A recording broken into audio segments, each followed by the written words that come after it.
Välkomna till Kungliga Vetenskapsakademin och den här presskonferensen då vi ska presentera årets Nobelpris i fysik.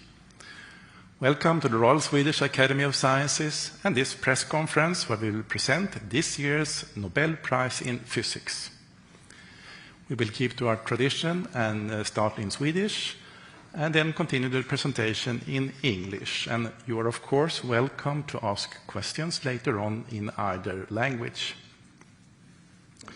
Jag heter Hans Ellegren och är ständig sekreterare här på Kungliga Vetenskapsakademin. På min ena sida sitter professor Olle Eriksson, ordförande för Nobelkommittén i fysik. Och på andra sidan professor Göran Johansson, ledamot av Nobelkommittén för fysik och sakkunnig inom ämnet. My name is Hans Ellegren. I'm Secretary General of the Royal Swedish Academy of Sciences.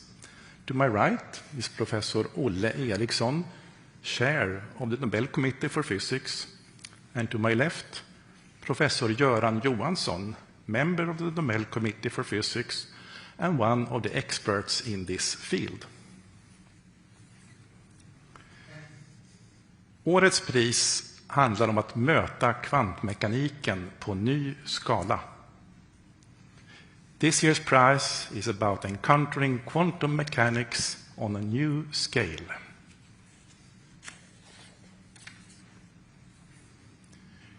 Kungliga Vetenskapsakademin har idag beslutat att utdela 2025 års Nobelpris i fysik till John Clark, University of California at Berkeley, USA, Michel Devoré, Yale University och University of California at Santa Barbara, USA, och John Martinis, University of California, Santa Barbara, USA, för upptäckten av makroskopisk kvantmekanisk tunnling och energikvantisering i en elektrisk krets. The Royal Swedish Academy of Sciences has today decided to award the 2025 Nobel Prize in Physics to John Clark, University of California at Berkeley, USA, Michel Devoré, Yale University and University of California at Santa Barbara, USA, and John Martinis, University of California at Santa Barbara, USA, for the discovery of macroscopic quantum mechanical tunneling and energy quantization in an electric circuit. Professor Eriksson will now give us a short summary of the prize. Please. This year we celebrate the centennial anniversary of the discovery of quantum mechanics and the seminal publication of Werner von Heisenberg. This is a theory of the microcosmos, that of atoms and electrons. And there is no advanced technology used today that does not rely on quantum mechanics and quantum physics. Examples are easy to find in the room: mobile phones, computers, cameras, and the fiber optic cables that connect our world. Quantum mechanics stands on several pillars, most prominently the energy quantization and the quantum mechanical tunneling phenomenon. This year's Nobel laureates have shown experimentally in studies published in the mid-1980s that quantum mechanical effects are found in new vistas outside of the realm of the microcosmos, hence embracing macroscopic objects. Thank you, Olle. And Professor Johansson, can you give us a more in-depth presentation of this year's prize? Yes, thank you.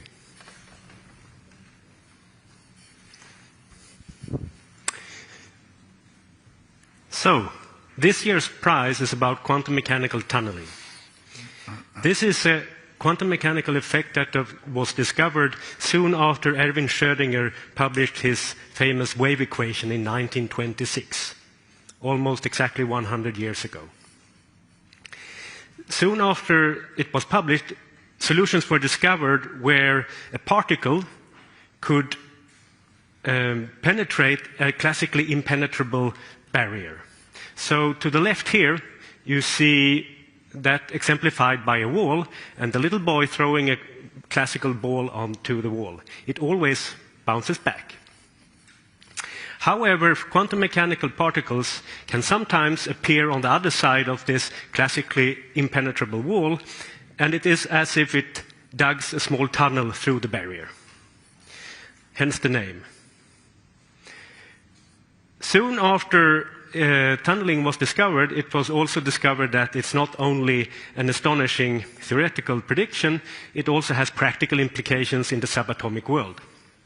So to the left, you see a big nuclei, lots of protons and neutrons, and so-called alpha decay of this nuclei can be explained by the fact that the alpha particle, 2 neutrons and 2 protons, is bound, it's part and bound to the nucleus by a barrier. And classically, it would never ever leave the nucleus. However, due to quantum mechanical tunneling, it can appear outside of the nucleus, and thus you have radioactive decay. And the fact that it's quantum mechanical tells that it's a completely random process. And also by calculating the width and the height of the barrier, you can calculate the average waiting time for this decay or the half-life. So, we understand that quantum mechanical tunneling is important in the subatomic world. However, can we observe larger systems that tunnel? This was a question raised by Nobel Laureate Anthony Leggett in 1978. He suggested that it should be possible to observe something called macroscopic quantum tunneling in a superconducting circuit. So how should we understand this? Well, in the upper picture here, you see a normal conductor. In the normal conductor, the electrons are very individual. They are fermions, and they are very easily distracted. So if you push a current through this conductor, the electrons are easily distracted, and there is resistance. Thus, you always get the voltage across this conductor. In the second picture, you see how a superconductor works. Here, the electrons take each other 2 and 2 by the hand, and then it's much harder to distract them. So then they can lead a current without any resistance at all, so there is current without any voltage, a supercurrent. In the lower picture, you see another example. You see also an illustration of how this works. It's actually so that all of the Cooper pairs lose their individuality altogether, and they all condense into one macroscopic state.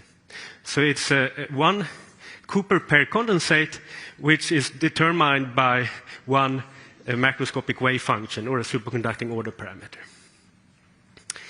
And you see there is a small gap between the 2 conductors in the lower picture, and that's a so-called Josephson junction. So in 1962, Brian Josephson predicted that you can, even if there is a small weak link or a gap in the conductor, you can still have a supercurrent. And he derived simple equations for how the current and the voltage in this junction relates to the macroscopic wave function on the 2 sides of the weak link. And from his description, you can do the following. If you push a current through the Josephson junction, it can then appear in 2 different states. One without the voltage, and one with a measurable voltage. And the switching between the 0 voltage state and the state with the voltage is, there is a barrier in between. And by detecting how this switching occurs between the 0 voltage state to the voltage state, this is how our 3 laureates managed to prove that there is macroscopic quantum tunneling. So, to the left, you see an illustration of macroscopic quantum tunneling. So, our 3 laureates positioned, they push a current through the junction, And it was in a state so that it should not classically be able to switch. And yet, it switches from the zero voltage state to the state with the voltage. Although classically you see that it cannot switch.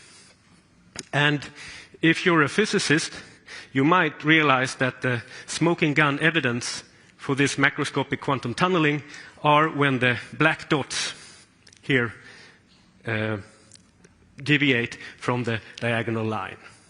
That's where macroscopic quantum tunneling dominates. So the three laureates, so this breakthrough experiment was performed in 1985 at Berkeley, and the group leader, John Clark, had long experience of working with Josephson junctions.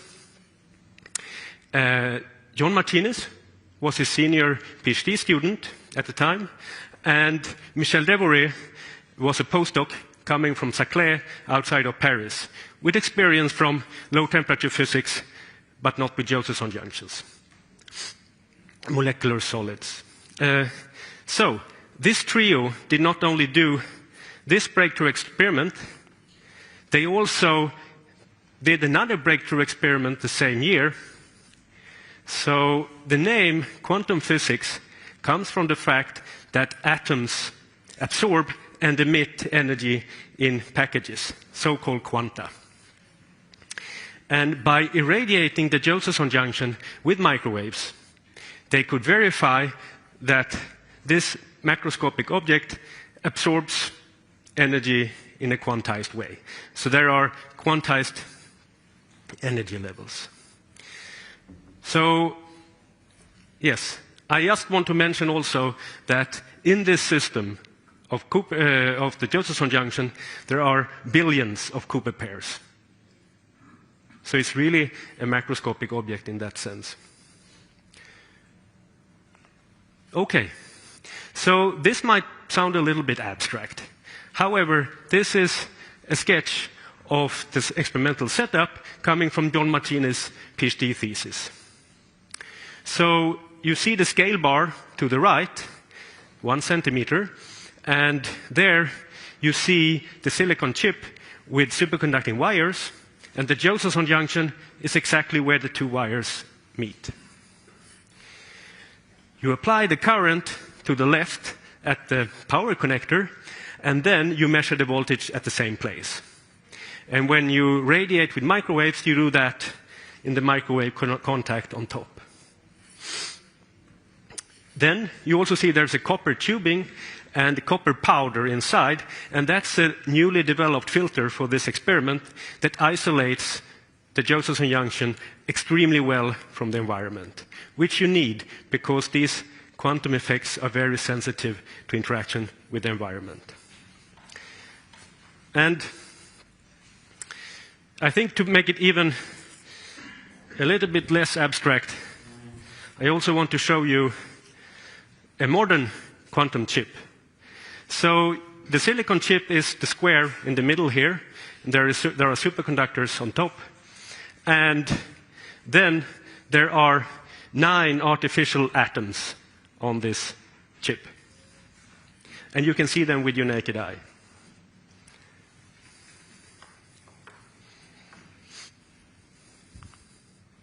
So, the three laureates has established, so the picture illustrates how they have taken quantum tunneling and quantum physics from the subatomic world onto electric chip.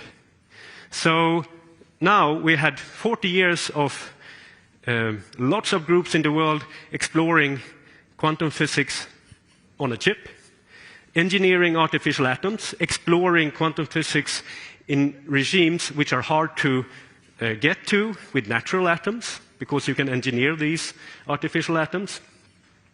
You can also couple the superconducting atoms to mechanical oscillators, and then you probe quantum properties of mechanical oscillators. And you may also have heard that this is one of the platforms where you can develop a quantum computer. Thank you.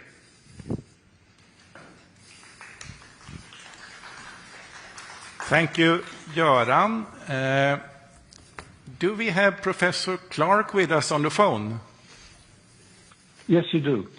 Good morning, Professor Clark, and congratulations to the Nobel Prize in Physics. Thank you so much. Was this a surprise to you? So, to put it mildly, it was a surprise of my life. Okay. And I'm very sorry my two colleagues are not with us. But... I'm sitting here in this beautiful session hall of the Royal Swedish Academy of Sciences at the press conference with many interested journalists here, both from the national and the international press. Are you ready to take some questions from them? Yes. SVT?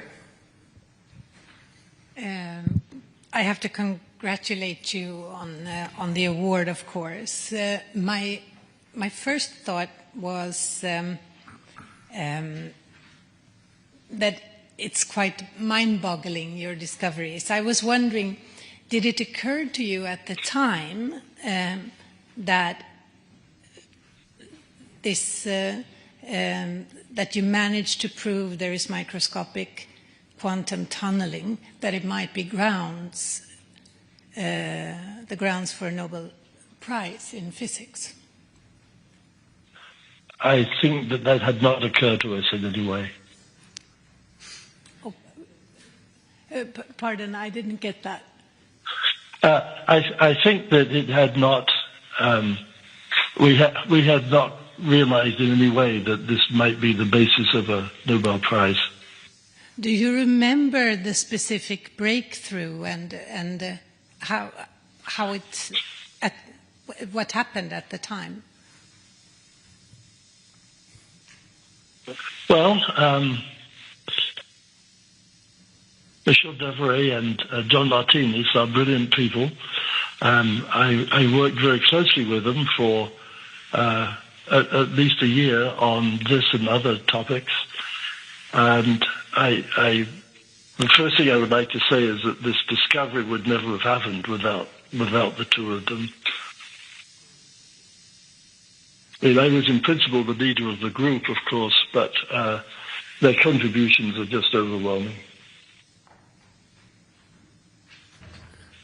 Okay, one question there, please. Hi, Professor Clark. This is Yiwei from the Chinese Media Intellectual. First, congratulations, and I would like to know your feelings now and where you are now. And the second question is, what do you think your research has left the open questions for the next generation of physicists? Thank you. Well, first of all, my feelings are that I'm completely stunned, of course. It had never occurred to me in any way that this might be the basis of a Nobel Prize. And I'm sorry, what was your second question? My second question is, what open questions does your discovery leave for the next generation of physicists? Well, I think that, as already been suggested, this is something that does lead to the further development of,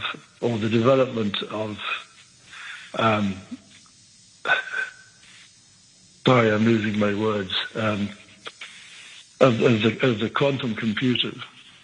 I mean, many people are working on quantum computing, and I think that it is recognized that our discovery is in many ways the basis of this. Yes, please. Thank you. Bogun Radrewski from the Polish television. Congratulations, Professor. I wanted to ask you because, well, everyone in this room has a smartphone and we have cameras that use memory chips that are actually based on the effects that you were studying. I wanted to ask you, did you predict when you made your discoveries that they are going to have such a widespread practical applications? And what do you think is going to be the next step in that regard?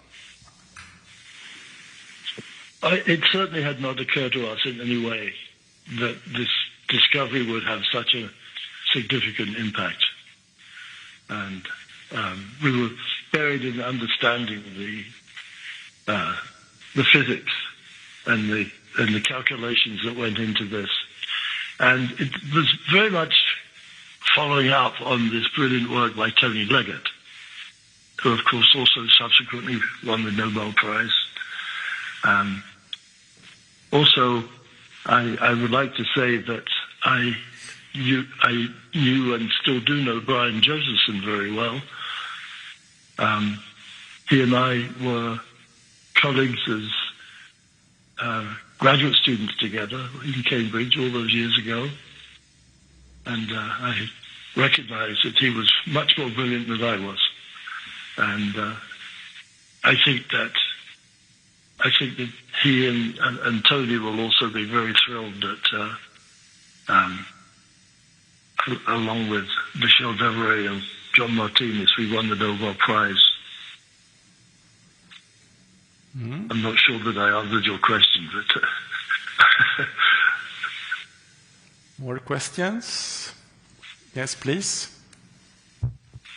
Thank you. Congratulations, Professor Clark.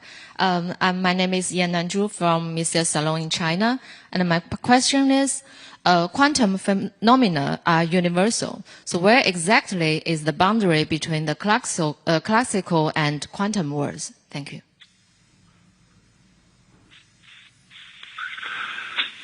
Well,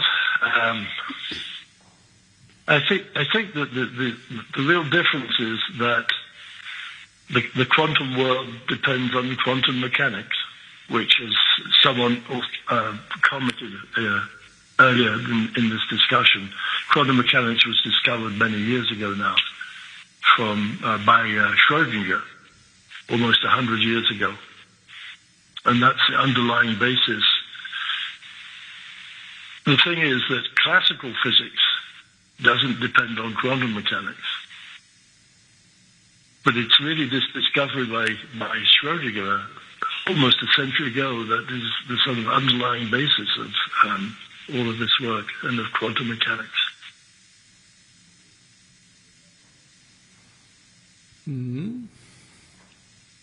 I'm Anneli Megner-Arn from Swedish TV4. Congratulations.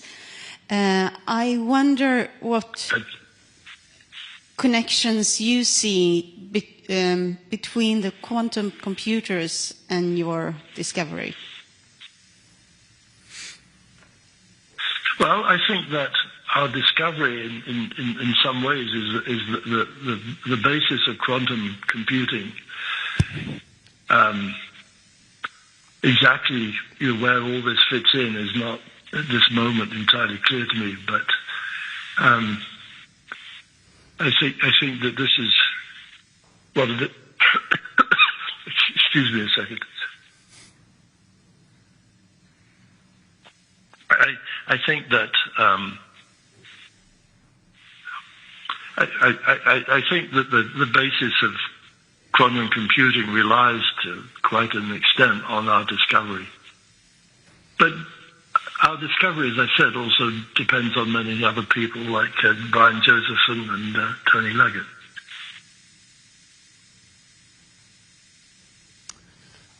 Yes, please, there, in the back. Congratulations, Mr. Clark. Konstantin from AP. Could you tell us how your discovery is used by average consumer today? Thank you. Well, as people have pointed out, I mean, the many straightforward applications are things like the cell phone. And I'm speaking on my cell phone, and I suspect that you are too.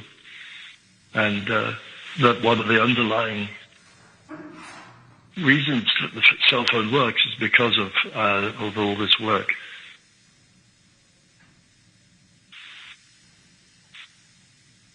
And of course other applications too, but I think that the most common one, I mean, almost everyone has a cell phone in the modern world. One last question. Congratulations. Professor Clark.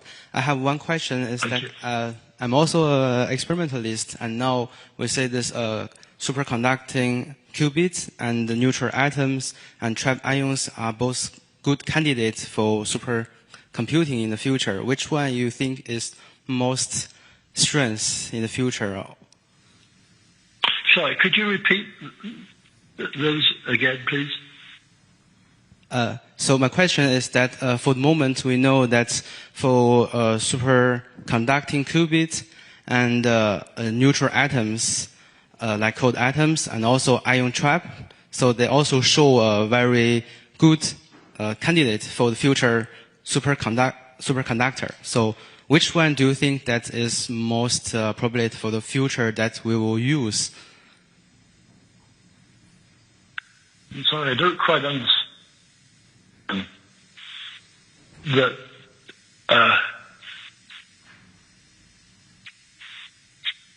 I mean, you talked about qubits and neutral atoms, and what exactly are you asking? Maybe we need to take that question afterwards. Okay, yes. I think this was the last question for you, Professor Clark. Thank you, and once again, our warmest congratulations. Thank you. Thank you so much. We look forward to meeting you in Stockholm in December for the Nobel Prize ceremony. Yes, well, I look forward to being there too. Yeah. Bye-bye, and congratulations again. Good. Thank you. Thank you. Goodbye now. Okay, so let's move on to more questions about the physics prize and the research involved, or if you want to ask the committee something about their work. And again, you can ask either in English or in Swedish.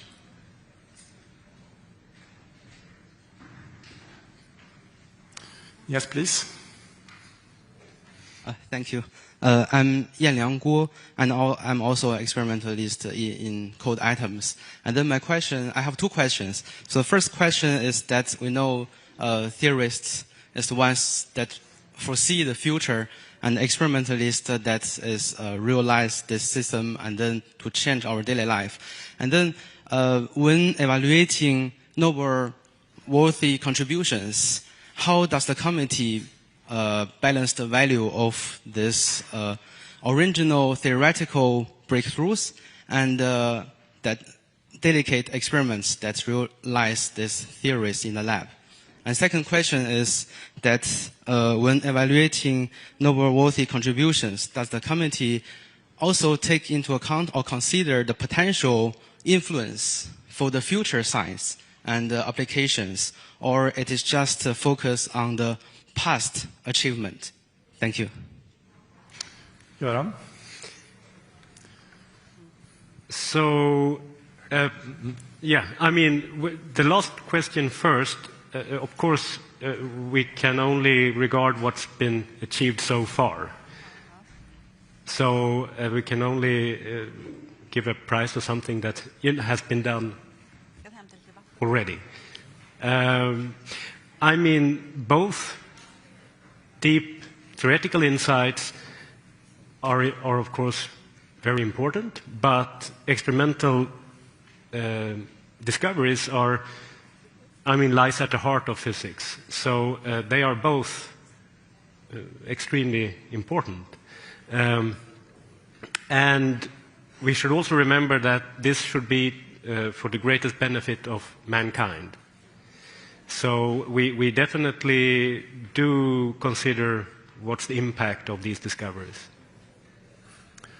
Olle, do you want to add something? Yes, so as Professor Johansson says, the will of Alfred Nobel states for the betterment of mankind in the field of physics.